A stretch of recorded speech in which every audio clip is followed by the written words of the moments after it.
was not a rebel. I was not an angry man, but Islam made me an angry man. Islam made me do this all what I'm doing today. I was happy in my country. I simply wanted to live with my wife there, but Islam made me leave my country. Islam made me lose my family. And because of Islam, actually, I simply decided to expose Islam in an educated way, giving the references of Quran and Hadith. Mr. Imran Firasat is a Pakistani who converted from Islam to Christianity. Spain granted him asylum in 2004 because, as an apostate, his life was at risk. The Spanish authorities are now threatening to deport him to Pakistan under hate speech laws mandated by the European Commission. I was told that I'm Muslim and I have to follow that religion. I followed Islam 26 years of my life before I left it. So honestly, I never understood actually what Islam is. We are forced to pray, to read Quran, and to recite everything in Arabic. So actually we do not understand what we are speaking, the way we are praying to God. We don't understand anything of that. So, you know, there is no connection with God. There is no relation with God. We just do it because we are forced to do it. In Islam, it's not allowed to ask questions or to doubt. They just say that if you ask questions or if you're doubting about your faith, that is blasphemy. So we all are afraid there to ask questions or to doubt. I met my wife. She was a Buddhist. She was from Indonesia. We met in Pakistan, and I fell in love with her, and I wanted to marry with her legally and having a family with her.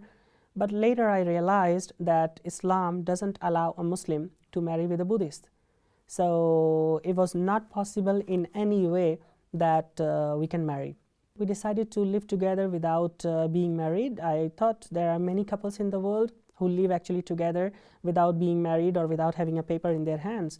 So for me, important was to be with her because I love her and she loved me. Problems started when we had a son. The hospital asked us for the marriage certificate. We couldn't provide that, and then they reported to the police, and then police arrived to our home. They come in a huge group and they just torture you. So no one can actually blame who was actually the person who tortured you. They took us to police station. We were detained there for several days, and there actually I was very sad that my own Pakistanis, my patriots, it's difficult to say actually, but my wife was raped there by the police, and my thumb was amputated by them. They said, okay, there will be one condition that you can be freed, that if your wife leaves Pakistan, she cannot live here, or otherwise she has to convert to Islam. I had to leave my country, my house, my job, my family, my friends, everything, because of Sharia law, because of Islam. I really thought that life is finished now. I may kill myself, or maybe they will actually kill us. So I was just completely lost what's happening with us. But my son, my little son, he was a hope, and we had to be alive for him.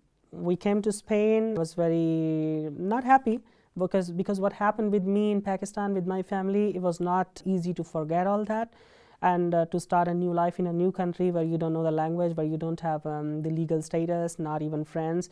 So, but at least I was very happy about the safety of my family in Spain, that we are at least safe here, and people are welcoming, and they are supporting our case. I was simply angry with Islam. I decided to expose it as much as I can. I started writing in newspapers, giving interviews in TV, radios. Sigo manteniendo mi afirmación que el Islam es un peligro para la sociedad y que tenemos que luchar contra ello, porque todo el yihad, terrorismo viene del Islam.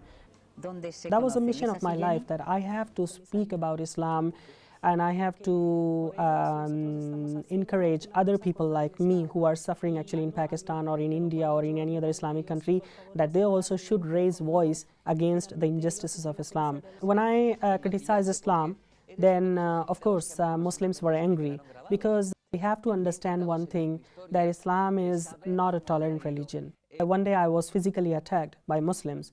My criticism on Islam has gone on a very high level because my articles were in national media of Spain, and I decided to leave Spain for a while and then come back later when the things will be calmed. And I promised to my wife that I will not write about Islam anymore. We went to Indonesia. All what I knew is that Indonesia is a modern country. It's close by to Australia, Singapore, so it looked like to me that it will be a modern country. But on the other hand, the fact that Indonesia is the biggest Islamic population on the earth, I was not aware of that. Because of Islam, I left my country. Because of Islam, I became a rebel. Because of Islam, I was an atheist. I couldn't stop myself from writing again. So I tried to hide my name as much as I could, because I knew that I'm living in an Islamic country and I'm speaking about Islam. That was a huge risk for me. So I continued doing those things, making blogs, writing as much as I could about Islam.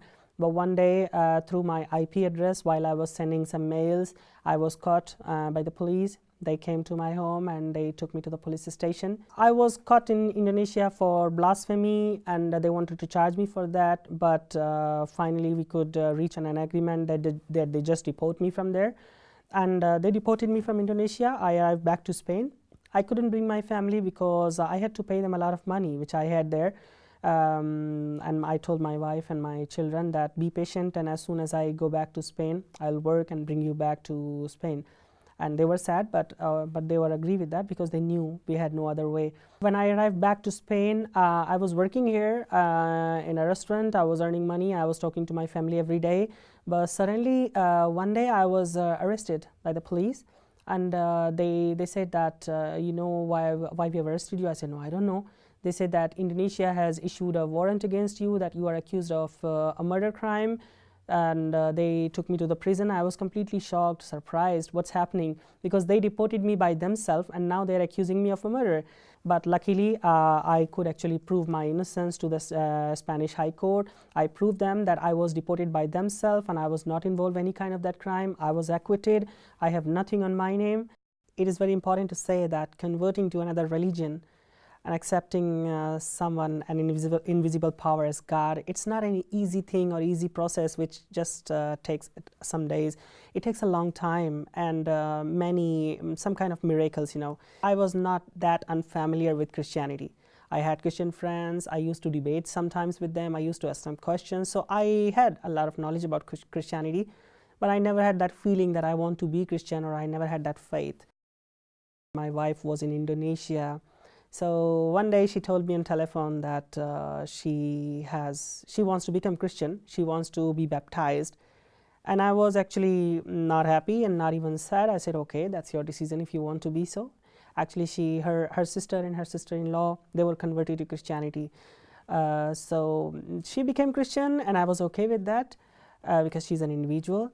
And then later, there were two more things which happened in my life which actually changed me completely. First was that one day I knew that my children, they go to church with my wife, and I always used to ask them, did you go to church today? They said, yeah. I said, what did you pray? They said, I prayed to God that I can be reunited with Papa, and I can play with Papa. So those were emotional words from my children. One day I asked to my daughter, so who is God? And you know, she did like this, her hands, and she closed her eyes like she's praying, and she said, God is Jesus. That was something just touched my heart. I can't explain what was that feeling, what did I feel in that moment, but I felt something. Even my little daughter has a God, and I don't have a God. I don't believe in anyone. So my daughter's faith actually brought me to the faith. When I was in prison, then there was a priest inside of he used to come to the prison. There was a church inside of prison. So he used to invite me. First few times I didn't go there, but later I went there to see them, and I liked the way actually they prayed. I liked the way that they had no restrictions while praying. And they were, you know, enjoying with the music, praying to God in any word they can, and there was no restriction like Islam that you have to say the exact words, or you have to do like this, or you have to do like that.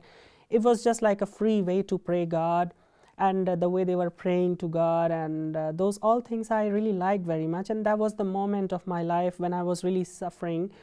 I was far from my family. I didn't know how to start on again the life. I was compelled to believe again in God. I always knew I knew that there is a God. When I was released, I went to a church and I said to God, first time I think I cried as truly from my heart. I never actually prayed with a direct connection to God when I was a Muslim. But when I was released from prison, I went to a church and I truly cried from my heart, and I said to God, if you are really God, if you are the one to whom people say that you're God, then please help me. Take me out of this situation, make me meet with my family, and I surrender myself to you. That was the day, I think, first time I had a connection with God. I surrendered myself. I embraced Christianity from my heart, even though I was not baptized at that moment.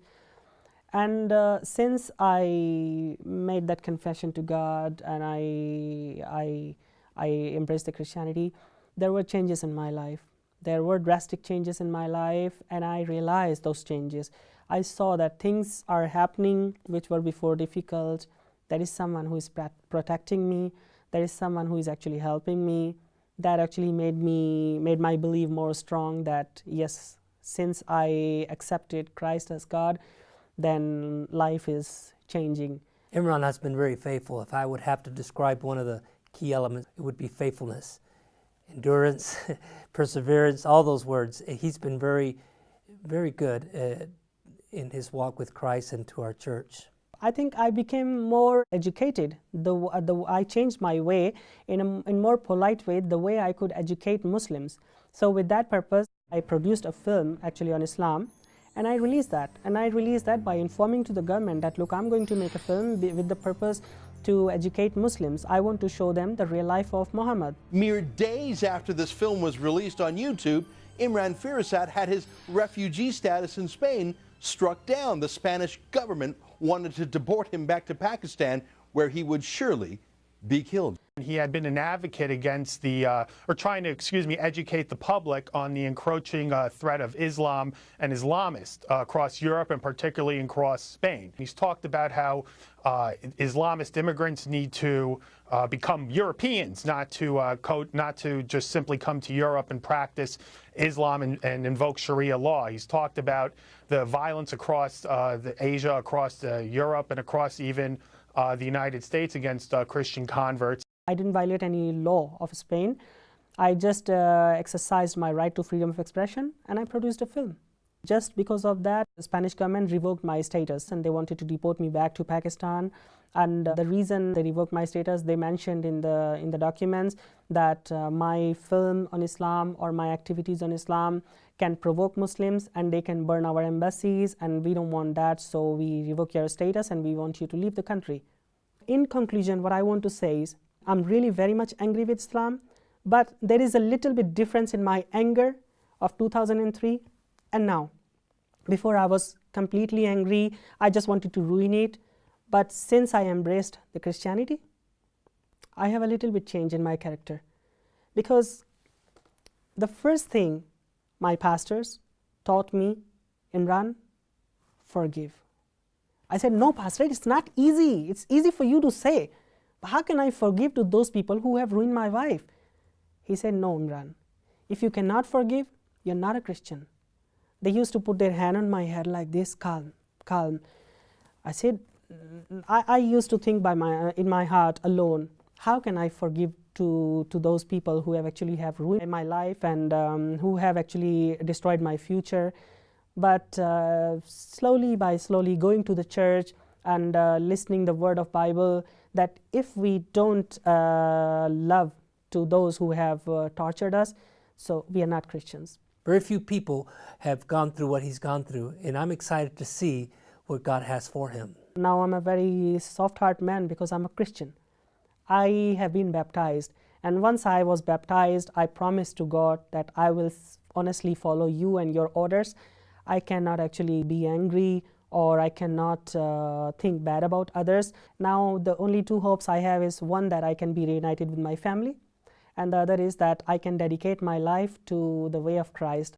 I want to educate Muslims about the falseness of Islam. Once they understand the reality of Islam, I want to show them the truth of Christ, the way of salvation. I want them to understand the truth the way I have understood.